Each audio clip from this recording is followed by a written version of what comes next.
Judul film ini buat gua tuh cukup nyebelin. Gua bisa bilang ibu adalah salah satu orang yang sangat dekat sama gua. Ngebaca judulnya tuh gua ngerasa sedih aja. Dan cukup berat juga sebenarnya untuk diungkapin. Itu yang gua rasain. Gua nggak tahu kalau kalian bagaimana.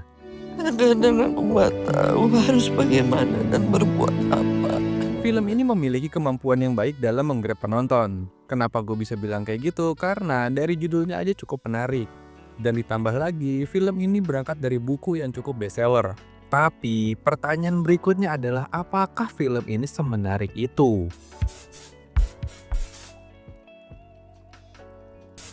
Gua nggak mau bilang bahwa film ini bagus, dan gua juga nggak mau bilang bahwa film ini semenarik itu. Gua punya persepsi berbeda tentang judul dan isi dari filmnya, termasuk salah satu eksekusinya. Ini akhirnya membuat gua punya penilaian berbeda antara judul yang gua cukup excited dengan hasil eksekusinya. Jadi gini, setiap produksi itu pasti ada formulanya. Kalau kita lihat, film ini seperti terasa murahan. Tapi menurut gua, investasi dari film ini adalah bukan di produksinya, melainkan di karakter ataupun di talent-talentnya. Ini adalah sebuah formula ketika budget itu memang tidak terlalu besar. Tapi memang harus ada yang dikorbankan. Kita tuh setiap kali produksi harus bisa berpikir untuk di mana kita menginvestasikan sebuah produksi ini.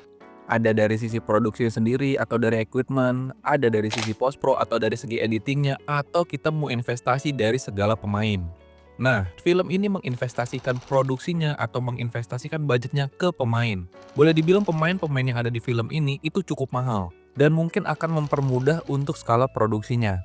Tapi kelemahannya akan datang dari hasil akhirnya. Itu yang membuat gue kecewa dengan film ini. Mbak, biasanya kamu tahu semuanya? Gue udah bilang gue nggak tahu, ya gue nggak tahu, Rangga. Isi dari film ini sebenarnya baik, sangat-sangat baik. Memberikan informasi bahwa kerukunan itu harus dijaga dan message-nya adalah di situ. Dan satu lagi yang mau gue bilang juga, Bahwa dari hal-hal yang bersifatnya kekeluargaan dan ada faktor yang ditinggalkan, pasti akan ada satu faktor di mana orang menjadi power otoriter terhadap hal itu, yang secara tidak langsung mengambil keputusan itu. Tapi yang nggak pernah dipikirin juga adalah secara pola pikir secara jernihnya. Sepinter-pinternya kita mencari duit, tapi ketika kita nggak bisa berpikir untuk menyelaraskan itu semua terhadap lingkungan ataupun terhadap keluarga kita, adik dan kakak, itu menjadi failed. nah di film ini juga memiliki penggambaran seperti itu. Nah menurut gue itu menjadi salah satu poin yang baik. Harmonis itu adalah salah satu kata yang paling gampang untuk diucapkan, tapi untuk dilakukan itu sangatlah susah. Satu kata ini bisa membuat sebuah cerita yang cukup menarik. Contohnya film ini. Bila Esok Ibu Tiada. Salah satu film yang cukup bisa nguras emosi. Konflik yang disajikan menurut gue itu cukup pas. Setiap karakternya juga bisa mengisi ceritanya masing-masing. Dan juga membuat kondisinya menjadi cukup menarik. Dengan berbagai macam dinamikanya. Boleh dibilang film ini cukup tidak memiliki ruang lingkup yang cukup besar. Kenapa gue bisa bilang kayak gitu? Karena ini kan cakupannya hanya dalam satu keluarga, tidak melibatkan berbagai macam aspek lain. Menurut gue, film ini cukup berhasil dalam memainkan sisi emosi dan sisi sentimental dari setiap bagiannya. Secara singkat, film ini tuh bercerita tentang satu keluarga. Meninggalnya Haryo menyisakan duka yang cukup perih bagi istrinya dan keempat anaknya. Ranika, Rangga, Rania, dan Hani, yang akhirnya secara tidak langsung membuat Ranika menjadi tulang punggung keluarga. Karena Ranika ini adalah anak pertama dari keluarga ini. Tapi apakah harus seperti ini? Anak pertama harus menerima beban itu. Ada nggak sih sebenarnya yang bukan ceritanya adalah anak pertama yang menerima beban seperti ini dalam konteks yang sama? Ini gue nanya, siapa tahu kalian tahu tentang film seperti itu. Jadi Ranika ini terasa memiliki tekanan yang cukup besar atas hal tersebut. Tekanan yang diterima secara tidak langsung akhirnya membuat Ranika menjadi orang yang sangat otoriter. Atas berbagai macam hal yang ada di rumahnya. Karena hal tersebut membuat hubungan kakak beradik ini menjadi cukup renggang. Padahal ibunya berharap penuh pada anak-anaknya. Kalau esok nanti Rahmi sudah tiada, mereka harus selalu rukun. Secara keseluruhan, yang gue lihat dari film ini tuh seperti film drama percintaan anak muda, tapi diputar menjadi cerita orang dewasa. Kenapa gue bisa bilang kayak gitu? Perumpamannya tuh kayak orang yang sedang putus cinta. Akan selalu saja terfikirkan oleh salah satu pasangan yang baru saja putus. Dan cerita itu dimulai untuk menjadikan lebih emosional yang mendalam. Nah, dengan adanya itu, jadinya ada kesan berjuang untuk mendapatkan kesenangan itu kembali dan berusaha untuk melupakan momen-momen romantis, tapi endingnya berusaha untuk kembali ke pasangan itu. Dan film ini juga menggambarkan hal tersebut, tapi ini diputar dari sisi yang lebih kompleks tentang kehidupan sehidup semati. Seorang ibu yang sangat tergantung dengan suaminya dan ketika tiada malah semakin hancur dengan kondisinya. Ditambah lagi anak-anaknya yang udah sibuk dengan dunianya masing-masing. Gue melihat film ini tuh seperti itu. Drama percintaan anak muda yang ditwist menjadi drama percintaan orang dewasa yang boleh dibilang juga hubungannya jauh lebih kompleks. Tapi yang harus di-highlight dari ini adalah sisi kemampuan ibu yang ternyata tidak mampu untuk menghadapi hal-hal yang sudah terjadi. karena memang ada dialog yang menceritakan hal tersebut tentang dia tidak sanggup bahwa apapun yang terjadi dia hanya ketergantungan dengan suaminya dan ketika itu tiada dia seperti hilang arah.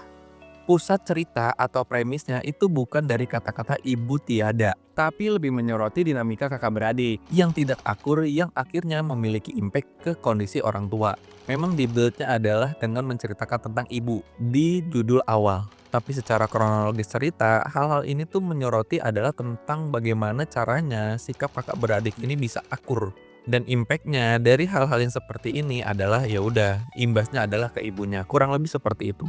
Aku emang gini, Mbak ini emang pikir selama ini aku tuh nggak pernah kooperatif. Pada film ini yang menurut gua yang jadi cukup mengganggu adalah bagian sinematografinya. Kenapa gua bisa bilang kayak gitu? Karena boleh dibilang cukup ragu dalam memposisikan angle-nya. Long take-nya itu cukup terlalu banyak menurut gua. Drama tuh nggak mestinya kayak gini. Kalau mau nunjukin sisi emosionalnya, menurut gua. Khususnya di film ini, penempatan gambar dengan treatment long take buat gua cukup tidak terdeliver dengan baik. Malah boleh dibilang kesannya tuh cukup jadi buruk menurut gua. Gue cukup paham sebenarnya pengambilan gambar dengan shot treatment kayak gini tuh nggak gampang. Selain pada sisi pemain yang harus tetap fokus pada karakternya, Tapi juga di sisi departemen kamera juga harus bisa menyeimbangkan kefokusan itu. Tapi film ini tidak berhasil mendeliver itu menurut gua. Untuk momen-momen saut-sautan yang sedang marah seperti di meja makan saat ibu sedang berulang tahun, coba deh kita samakan dengan komposisi pada film nanti kita cerita tentang hari ini, yang semuanya berkumpul di ruang tamu dan membahas hal-hal yang saling mereka tidak sukai terhadap keluarga itu. Di film itu nggak sepenuhnya menggunakan long take, tapi mengkombinasikan tinggi rendahnya posisi kamera untuk menunjukkan sisi power siapa yang lebih kuat. nah menurut gua ketika ada momen-momen seperti ini yang memang sudah dibuat secara treatment, menurut gua nggak usah banget untuk menggunakan treatment long take. Menurut gua. Tapi lebih ke arah ke komposisi kameranya aja. Treatment long shot itu buat gua memang nggak segampang itu gitu. Dan ditambah lagi departemen kameranya untuk mengejar fokus terhadap satu karakter. Ketika pergantian dari satu karakter ke karakter lain untuk mengambil gambarnya, itu fokusnya terlalu hilang. Tapi buat gua momen-momen seperti ini tuh harus dibuild dengan baik. Nah menurut gua ini adalah salah satu momen yang gagal. Walaupun dari sisi dialognya sebenarnya cukup menyenangkan. Nggak terlalu banyak tumpang tindih dari setiap karakter untuk menciptakan dialog-dialog saut-sautannya. Selain itu, ada juga dialog-dialog yang menurut gua jadi komposisinya kurang pas. Karena hal ini cukup terlihat ketika mereka berkumpul di kamar ibunya. Setelah ibunya tiada, dialog Amanda Manopo di situ cukup terlihat tidak maksimal. Nah, di sini tuh poinnya Amanda Manopo nih yang lagi jadi pionir nih untuk mendobrak hal-hal tidak sukaannya. Cuman ketika di momen itu, gua ngeliat kayak intonasinya sudah tidak semaksimal itu. Mungkin ini adalah long take yang kesekian, jadi suaranya cukup terdengar tidak maksimal. Mungkin masuk ke bagian musik atau scoring, gua juga cukup menyayangkan penempatan dan pemanfaatan beberapa musik seperti OST-nya sendiri atau lagu ibu yang dinyanyikan oleh Haddad Alwi. Bukan dibilang jelek, lagunya mah bagus, cuma memang nggak pas aja dengan momennya. Harusnya sih bisa lebih dikulik lagi untuk mencari lagu yang benar-benar terasa pas dan lebih intimate dengan momen-momennya. Dan juga penyanyinya, gue nggak bilang itu jelek ya gitu, cuman gue bilang itu nggak pas aja. Walaupun memang lagunya dengan momen itu sebenarnya sama, tapi setelah gue menonton dan gue menyamakan dengan momennya, kurang pas aja, kurang klik gitu. Ini merupakan sebuah persepsi gua ketika menonton film ini. Terserah kalian punya pendapat apa untuk film ini. Kamu tuh kemana aja sih Mbak teleponin dari tadi, kenapa nggak diangkat-angkat? Mas kamu nggak tahu kemana, Mbak kamu juga nggak tahu kemana. Ibu tuh hari ini ulang tahun loh. Masa nggak ada yang nemenin sih?